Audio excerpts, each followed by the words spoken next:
Welcome everyone to this morning's press event for Into the Woods, the film of a stage show near and dear to my heart and presumably near and dear to the heart of everyone on this panel. I'm Matt Wolf, London theater critic of the International New York Times, and have had a connection to this show since first seeing it in New York in 1987. So the fact that it's come to the screen this many years later is quite remarkable, and it's due to these men and women to my left. They really don't need any introduction, but I'll introduce them in any case briefly.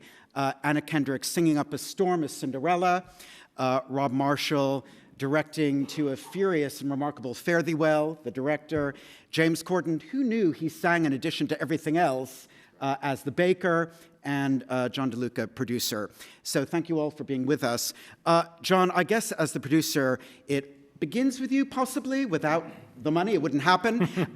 Maybe you could just tell us what actually got this going. There had been several false starts before where we thought we were going to have a movie Into the Woods and we didn't. Why did it happen now? Yes. Well, it really started with Rob and myself. We both had seen the show in '87, and as we do our projects together, we always have a dialogue as to what will be next, what we're thinking of, and as you know, musicals are near and dear to our hearts, and Into the Woods came up at one point, and as we investigated it, we just thought this could work. We could make this a film. Then we brought it to Disney, and they were on board, and we dove in. It was really just our discussions, and you know, we have long lists of ideas that we have, and Into the Woods rose to the top, and the more we saw it cinematically, the more we thought we could attack it and bring it about. Did it matter, John, what had been done previously, or did you just wipe the slate clean? Well, we did read the other script. There was one script that we did read, and it was in such a different direction that we just started anew. Mm-hmm. And with the original writer, James Lapine, and knew that we wanted to honor the original production as much as we could. And then, of course, Rob, you had the fantastic and enviable task of having to cast it. A wonderfully eclectic cast drawing from theater people, a Tony winner, a Tony nominee, and of course film stars. How did you think about getting that film-theater balance right for casting the film version of a Tony-winning musical? It happened kind of actually naturally, in a way. You know, I have this sort of philosophy about casting, and that is that you don't have to, if you do it right, you don't have to make any decisions at all. They're made for you, you know? When we did a reading of the piece 2 years ago, and these two lovely people actually were in the reading, which was fortuitous. And, you know, it was in that moment that both James and Anna, it was clear that they were meant for these roles, you know. I love when actors say, "This is mine." And that's what, I mean, James came in. I knew his work on stage. I knew he was a brilliant comedian, but I had no idea that he had this amazing voice and also had such depth and vulnerability as an actor and sort of could sing. And I mean, his range is pretty extraordinary. And it was obvious to me right then and there that this is the baker. He claimed the role and said, "It's mine," and same with Anna. Anna brought such, and this is what they bring in the film too, but Anna brings such depth, such vulnerability, such complexity to this role, in addition to her humor and sort of a modern sensibility, which I love about her, and this extraordinary voice. It was sort of like, this is mine. And so that's what I always hope can happen. You know, musicals are still few and far between, so you have to do a little bit of detective work as you're trying to figure out who can do this kind of thing. I didn't know Emily Blunt could sing. I didn't know Chris Pine could sing. I knew Meryl Streep could sing, but I didn't know she could sing like this. And that was a huge surprise to see that happen. Did Rob, Stephen Sondheim, who is famously protective and rightly so of his work, did he take a lot of persuading, given that there had been some false starts before? No. You know, James, as soon as we decided we wanted to do it, I called James Lapine and I asked him to write the screenplay and asked Steve to come on board and help us as we maneuvered our way. You know, it's very delicate taking something from stage to film because you really want to honor the original, but you must serve it as a film as well. And they were incredibly flexible. Incredibly flexible about it because they'd written it. You know, they said, well, we can rewrite this or do this. They still saw it as a living, breathing thing. There wasn't that protection that you think there might be. It was actually the opposite. I actually found myself saying, we can't touch that, don't touch that. That's, you know, we don't want to move that around. But, you know, you have to be very aware of the fact that it's a film. I mean, for me, on stage, it's, I don't know, was it close to 2 hours and 45 minutes on stage, something like that? And you know, and film musicals can't really sustain that kind of length. I mean, I feel like almost the length we are is really where it needs to be. I can't imagine it 10 more minutes, 15 minutes, even longer. So we were all very aware of that and aware that we needed to condense and adjust and make things work for film that are, you know, there are stage conventions that don't work on film, and you have to be smart about that. Mm-hmm. James, in your extraordinary performance on stage in One Man, Two Governors, which I had the pleasure of seeing 4 times, you did almost everything except sing. Were you amazed to find yourself singing on screen, especially the work of Stephen Sondheim?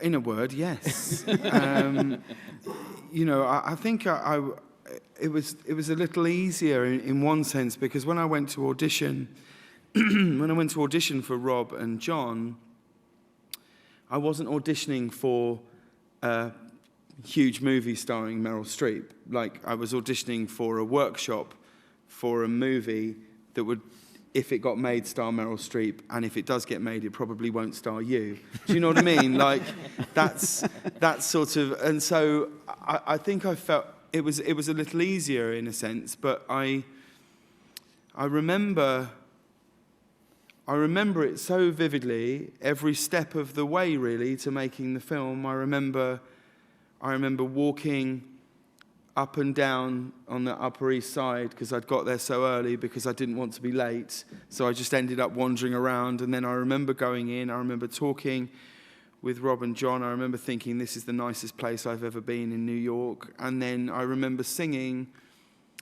And I remember, Rob, pretty much told me there and then. You said, well, we're going to do this workshop and we'd love you to come and do it. And then the week of the workshop, I don't think I've ever done something where I felt so immediately, oh, I understand who this man is. I understand that he is representing the audience. He's an everyman who is worried about the things that I've been worried about in my life. When you're having a baby, can I do this? Is this even something I'm capable of? And then he gets to kind of be this hero at the end, and I loved it. And then at the end of the workshop, Rob came and found me, and I can remember it so vividly. I can even remember what I was putting in my rucksack at the time.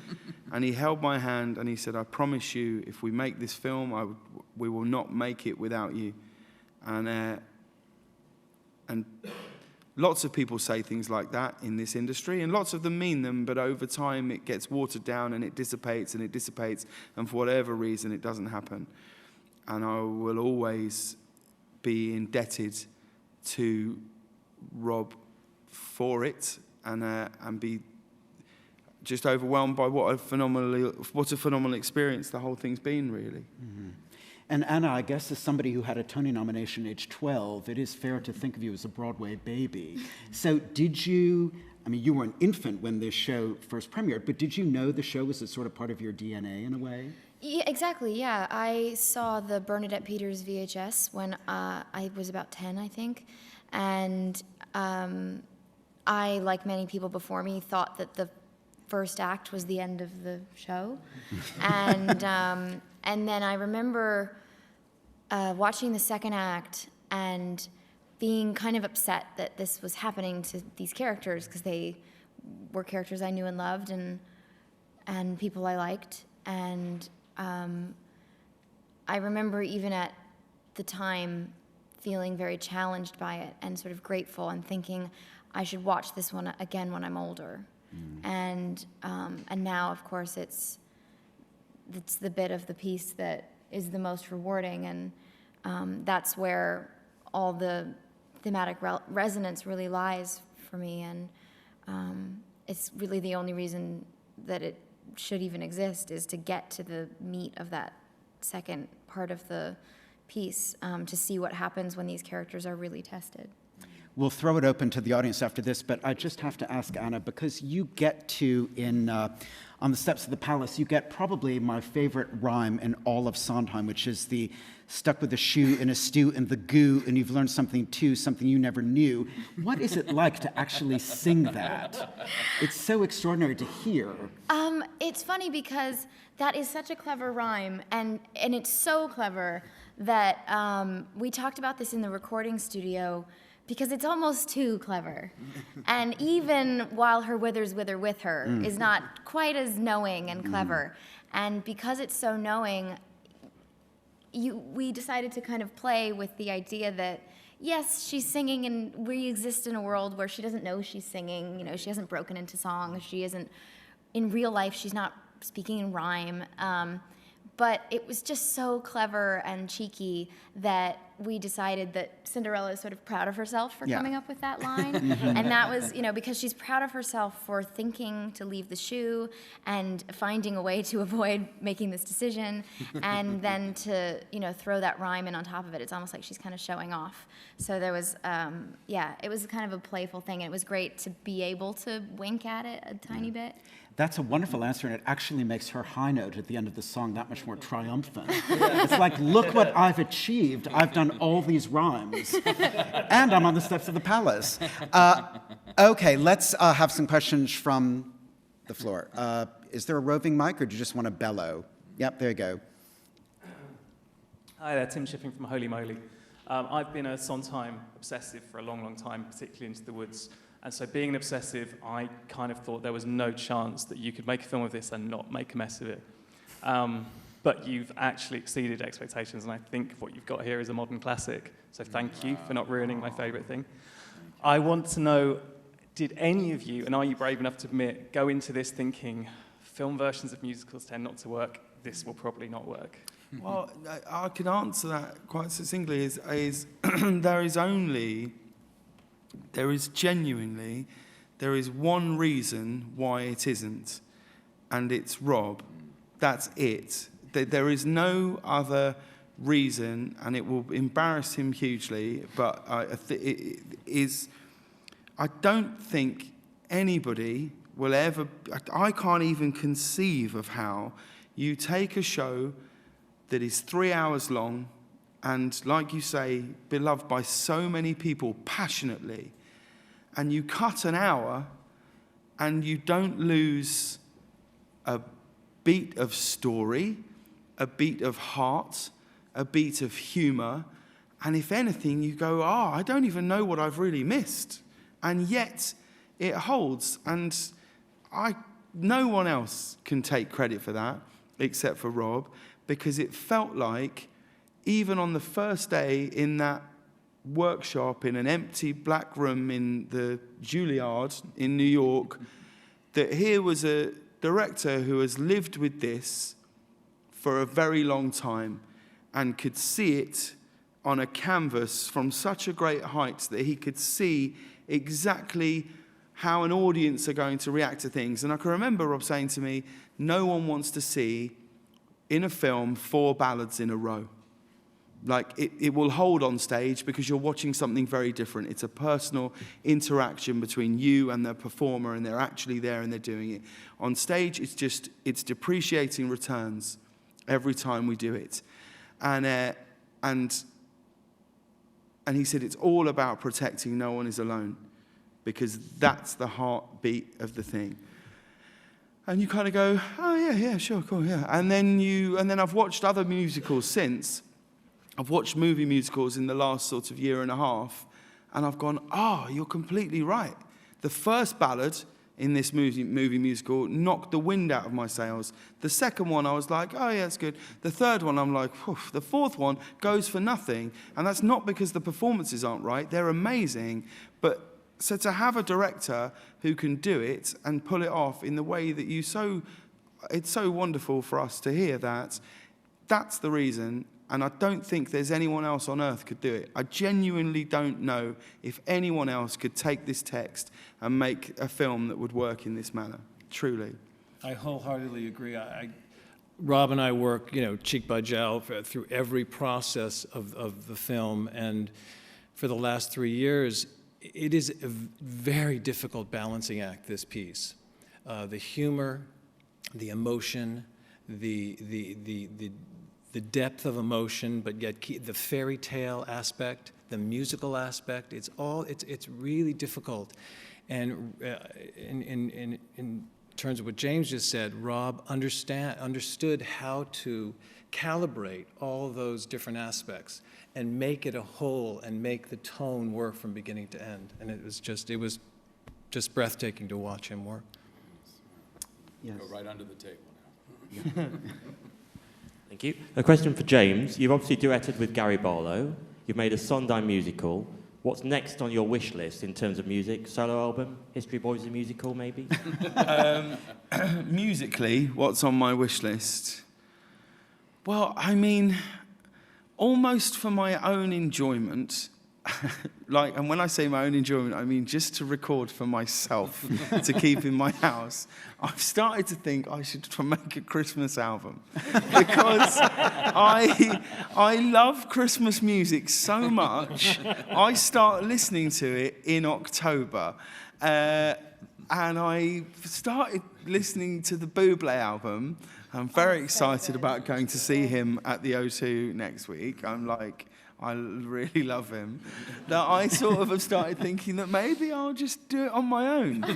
Maybe I'll just have yourself a, And so I might do that. You'll never hear it, but maybe I've got a feeling I might just do it for my own pleasure. Yeah. Can I get in on that? Yeah, just big for time. us. Hey, okay. We'll do Great. Baby It's Cold Outside. But I sing the guy part. 'Cause You I'm sing very the guy sexually part. aggressive. And yeah, okay, great. Great.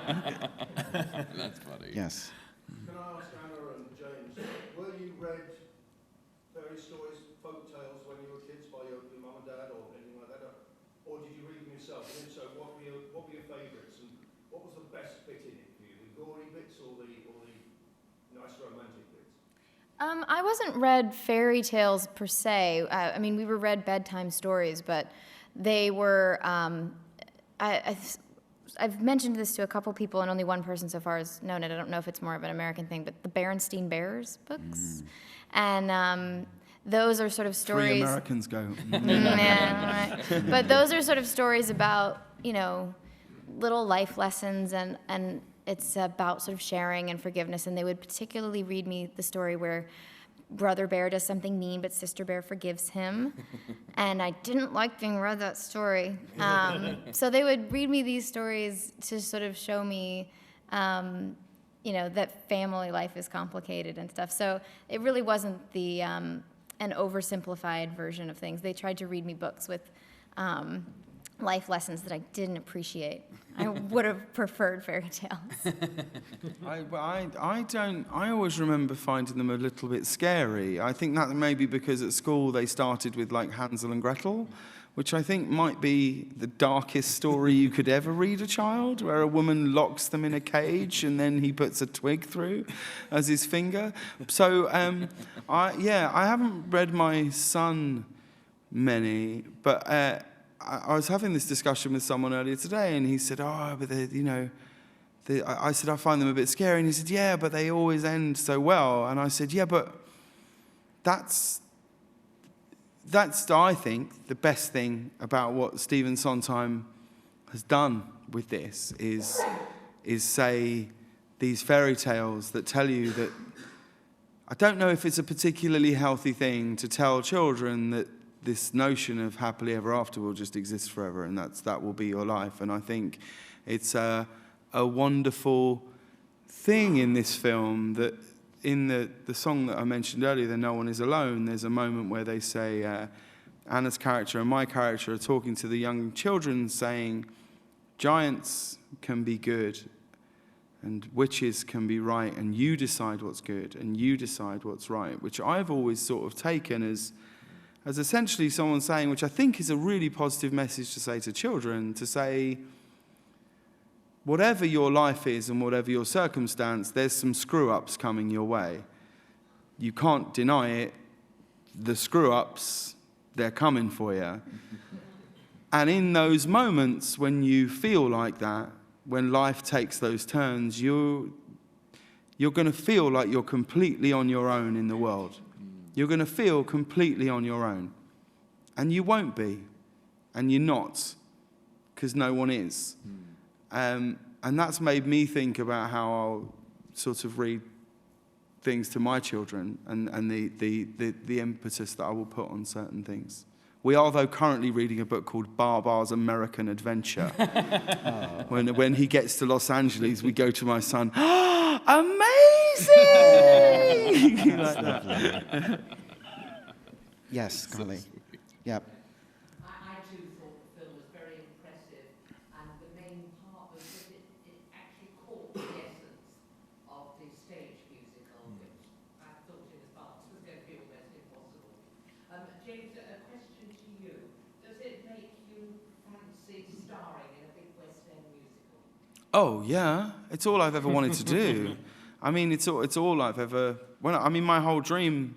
All I wanted at school was to be in a West End musical, and then I was lucky enough when I was 17 to be in a musical called Martin Guerre, which was, I'm not speaking out of turn to say it was a disaster, but I was in the chorus and was stood so far at the back. I mean, for a lot of the show, I could touch the back of the wall, that I remember very much having a feeling of going, so if I want to get to the front, I'm going to have to go and be on the TV and then come back. But I mean, I get a lot more excited about the prospect of being in a musical than I do almost about anything else, really. Like, there are so many shows that I love, and that's not including the new ones that haven't been written yet. But like, a dream of mine is to play, Max Bialystock in The Producers is a role that I would give my right arm to play one day. Pseudolus in A Funny Thing Happened on the Way to the Forum is something I hope I will get the chance to do one day. When I saw Hedwig, I just was like, oh my God, this is the greatest part that's ever been written. There's a musical that Rob actually worked on in Broadway, which many people don't know here, called Kiss of the Spider Woman by Kandra and Ebb. There's a role of a guy called Melina, who's a imprisoned drag queen costumier, which I really love. That'd be a turn up, wouldn't it? So yes is the answer. It's all I hope so much that I would get to do any of those. Gosh, I hope there's some producers in the house here taking notes. Exactly. It all sounds very tantalizing. Yes. Rob, film audiences are getting used to the idea of movies in which lots of big characters come together in one film because of comic book movies and things like The Avengers. Did that actually have an impact on why this film came together now, this musical came to the screen now? And also, just quickly, I mean, did you decide to model Johnny Depp's look after Jack White from The White Stripes? I didn't quite understand that second part about Johnny Depp and the waistcoat. It was just that he looks very much like Jack White from The White Stripes. I wonder if that was an Very influence. good, very good. White Stripes. I'll just answer that quickly. Johnny is a real creative force, and he loves to be a part of the creation of his look. That's a big part of what he does. And Colleen Atwood, our costume designer, and he have worked together for many, many years since Edward Scissorhands. And so he was always inspired by the wolf of the Tex Avery cartoons of the 40s. And if you know those cartoons, the wolf is in a zoot suit. And so that's why we went in that direction for this version of the wolf. The license being that it's seen through a child's eyes, so she sees this wolf in this way. So that was fun for him to create. And then the first part of the question was about sort of like the characters. I mean, one of the joys of this piece is this extraordinary ensemble of actors and characters. I mean, there are 19 principals in this film. No ensemble, no chorus, just that ensemble of principal actors. And, that's one of the great joys of this piece. And when we had time, which is very rare in a film, to rehearse like a company, which we had, that was one of the joys of this piece, I think, just being together and figuring out what we were going to do and making mistakes and falling down and getting up and figuring it out. And with a movie like this, it's very important that everyone's in the same film, and that's one of the trickiest parts about a large cast. You want to make sure that the tone is similar, we're all working in the same way. And that happened, you know. I have to say, from the first day of rehearsal, we have these incredible leaders. You know, I had James and Anna and Meryl Streep and Emily Blunt and Chris Pine, everybody there sort of leading the charge and giving everything they had. I mean, everybody was nervous, very nervous about it. I think we were all scared because we knew this is a beloved piece we loved, and we wanted to do it right and do it well. So we all sort of grabbed hands and jumped in together and did it. But that time, that precious time when you create a piece in rehearsals, was the foundation of what this film became. Yes, back there. Yep. Yep. Yep. Yep. Hi guys, congratulations on a beautiful piece of cinema. My question's for Anna. Obviously this is a film that blends two universal magics, fairy tales and music. And we've already heard about your kind of introduction to fairy tales, but I'm curious if you could share with us how you discovered the magic of music and what it is that excites you and makes you enjoy it so much, because it's such a huge part of your career at the moment, obviously. Sorry, say that last bit again, sorry? Just how you discovered the magic of music and what you continue to love about it. I mean, that's a hard question. That's like asking my discovery of oxygen, water, and shelter. Those are all pretty good. I enjoy them. I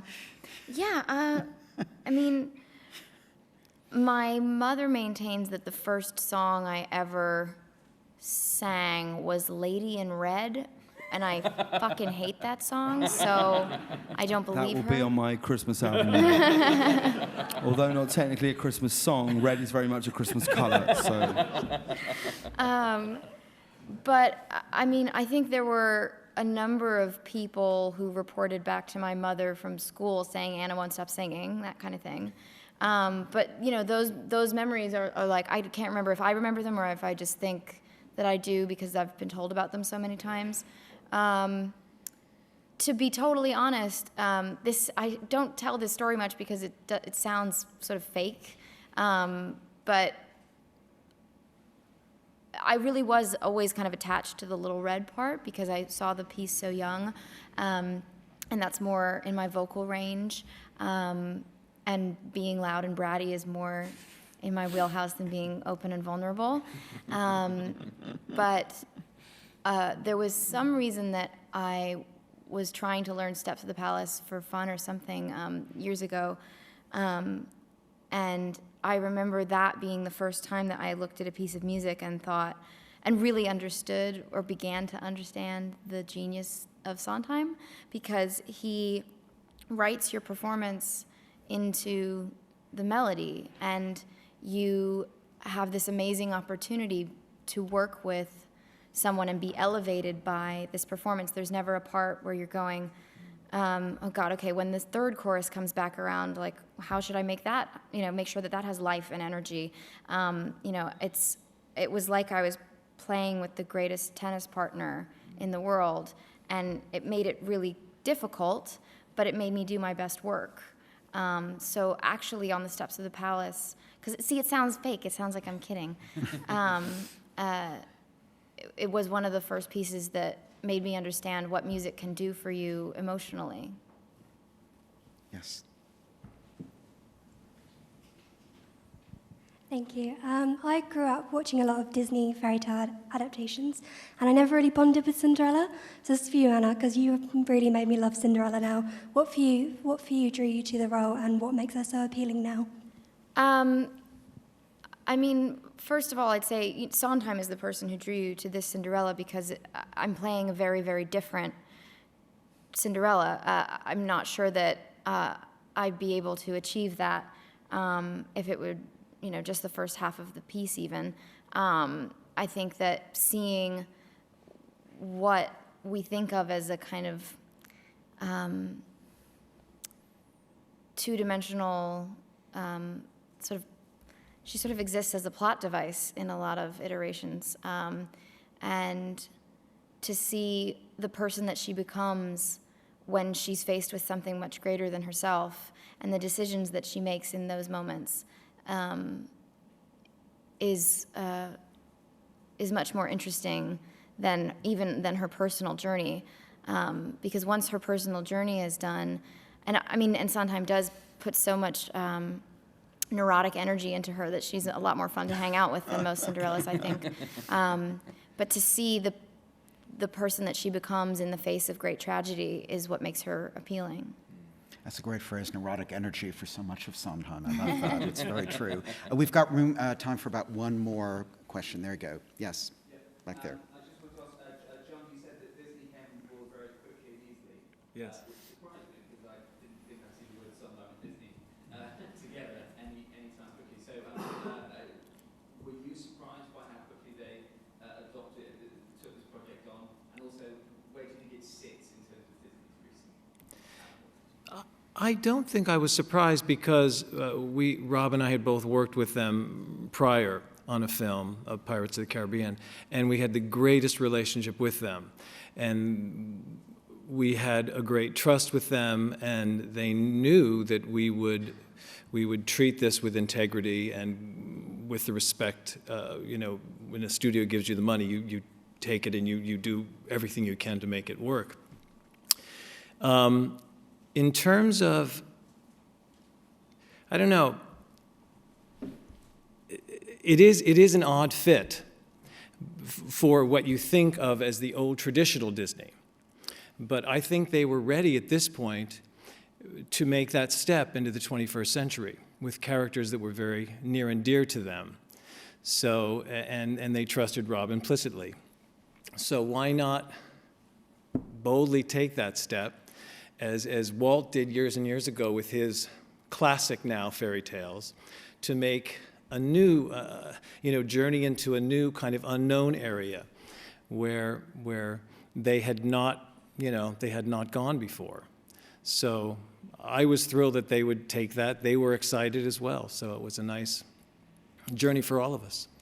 Well, I think that trust that John talks about has been amply repaid. And on that note, we have to wrap this up, I'm afraid. But thank you all for coming, and many thanks to Anna, Rob, James, and John. Great, thank you. Ladies and gentlemen, you're watching Hey You Guys! Hey You Guys, huh? Hey, you guys. Is that from the Goonies? It is indeed, yes. Nice. Hey!